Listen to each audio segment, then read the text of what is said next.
பாலியல் வன்முறைகள் அல்லது பாலியல் குற்றங்கள் நாளுக்கு நாள் அனைத்து மாநிலங்களிலும் பெருகி வருகிறது. தமிழ்நாட்டில் மட்டுமல்ல. சமூக ஊடகங்களில் இன்றைக்கு பாலியல் தொடர்பான வீடியோக்கள், காணொளிகள் போன்றவையெல்லாம் வெகுவாக பரப்பப்படுகின்றன. இவற்றை கட்டுப்படுத்துவதற்கு இந்திய ஒன்றிய அரசு அல்லது மாநில அரசுகள் எந்த முயற்சியையும் மேற்கொள்ளவில்லை என்பது வேதனை அளிக்கிறது. அரபு நாடுகளில் இதற்கெல்லாம் ஒரு கட்டுப்பாடு இருக்கிறது. ஆனால் இந்தியாவில் இது போன்ற வன்கொடுமைகள் அல்லது பாலியல் குற்றங்கள் பெருகுவதற்கு கட்டுப்பாடற்ற சமூக ஊடக சுதந்திரம்,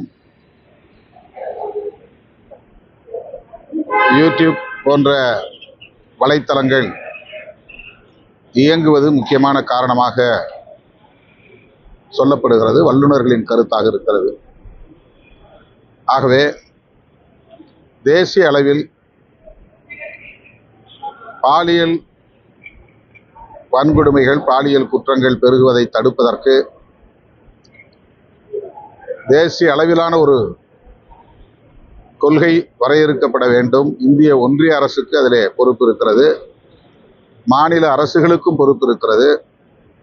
தமிழ்நாடு அரசு இது போன்ற குற்றங்களில் உரிய நடவடிக்கைகளை மேற்கொண்டு வருகிறது என்றாலும் இன்னும் கடுமையான நடவடிக்கைகளை மேற்கொண்டு இதை கட்டுக்குள் கொண்டு வர வேண்டும் என்று வலியுறுத்துகிறேன். கர்ப்பிணி பெண்ணுக்கு நேர்ந்த கொடுமை, பள்ளி மாணவிகளுக்கு நேர்ந்த கொடுமை ஆகியவற்றில் விரைந்து காவல்துறையினர் நடவடிக்கை எடுத்திருக்கிறார்கள் என்றாலும் இது போன்ற குற்றங்கள் பெருகாமல் தடுப்பதற்கு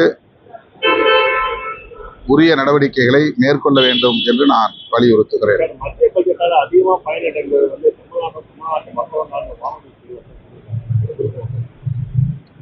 அவர் மத்திய அரசாங்கத்தை அல்லது பாஜக அரசாங்கத்தை கிண்டலடித்திருக்கிறார் என்றுதான் அதற்கு பொருள்.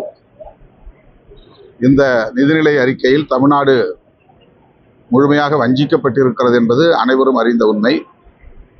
அப்படி இருக்கிற போது தமிழ்நாடு பயனடைந்திருக்கிறது என்று சொன்னால் அவர் நிதியமைச்சர் நிர்மலா சீதாராமன் அவர்களை மறைமுகமாக நக்கலடிக்கிறார் என்றுதான் பொருள்.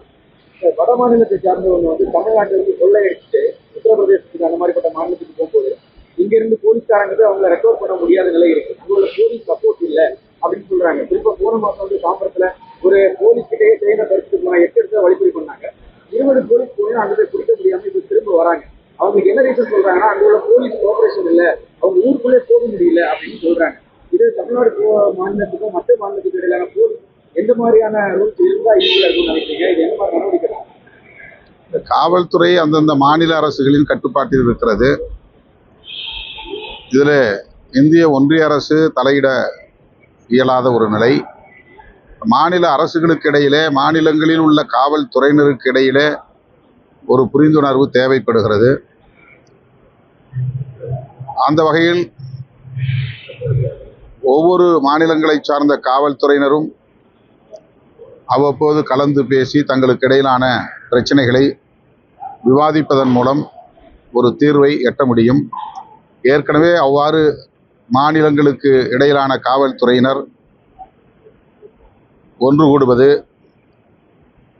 எப்போதாவது கலந்தாய்வு செய்வது என்பது நடந்திருக்கிறது. ஆனால் அது அவ்வப்போது கூடி விவாதிக்க வேண்டிய ஒன்று. காவல்துறையினர் ஒத்துழைக்காவிட்டால் ஒரு மாநிலத்தில் நடக்கிற குற்றத்தை இன்னொரு மாநிலத்தை சார்ந்தவர்கள் அந்த குற்றத்தில் ஈடுபட்டால் கட்டுப்படுத்த முடியாது.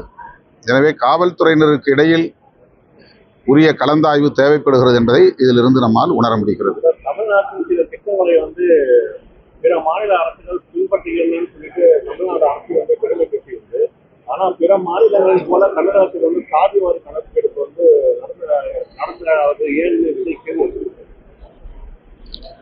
சாதிவாரி கணக்கெடுப்பு நடத்துவது ஒரு அவசியமானதுதான்.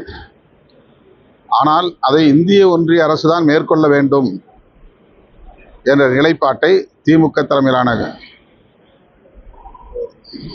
இந்த அரசு ஏற்கனவே முடிவு செய்திருக்கிறது, அறிவிப்பு செய்திருக்கிறது. அதற்கு காரணம் பிற மாநில அரசுகள் ஏற்கனவே எடுத்த அந்த புள்ளி விவரத்தை ஒரு சர்வே என்கிற அளவில் தான் மதிக்க முடியும். அதை ஒரு மக்கள் தொகை கணக்கெடுப்பு என்கிற அடிப்படையில் ஏற்க முடியாது என்று ஒரு கருத்து நிலவுகிறது. இந்திய ஒன்றிய அரசு அவ்வாறு கருதுகிற நிலை உள்ளது. எனவே இந்திய ஒன்றிய அரசு சாதிவாரி அடிப்படையில் மக்கள் தொகையை கணக்கெடுப்பு நடத்தினால் அது அதிகாரபூர்வமானதாக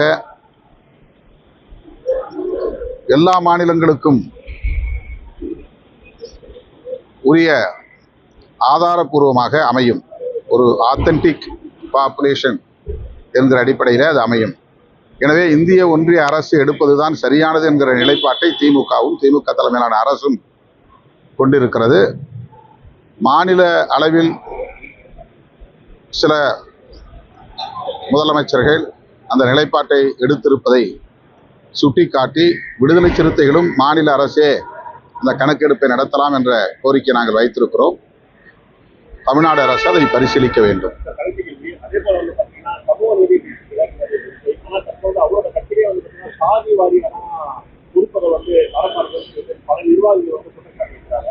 இது குறித்து அதற்கு அவர்தான் பதில் சொல்ல வேண்டும். நடிகர் விஜய் அவர்கள் தான் பதில் சொல்ல வேண்டும். பாதகம் செய்பவரை கண்டால் நாம் பயம் கொள்ளலாகாது பாப்பா, மோதி மிதித்து விடு பாப்பா, அவர் முகத்தில் உமிழ்ந்து விடு பாப்பா. அண்மை செய்திகளை உடனுக்குடன் தெரிந்து கொள்ள இணைந்திருங்கள் எம் நாடு தொலைக்காட்சியுடன்.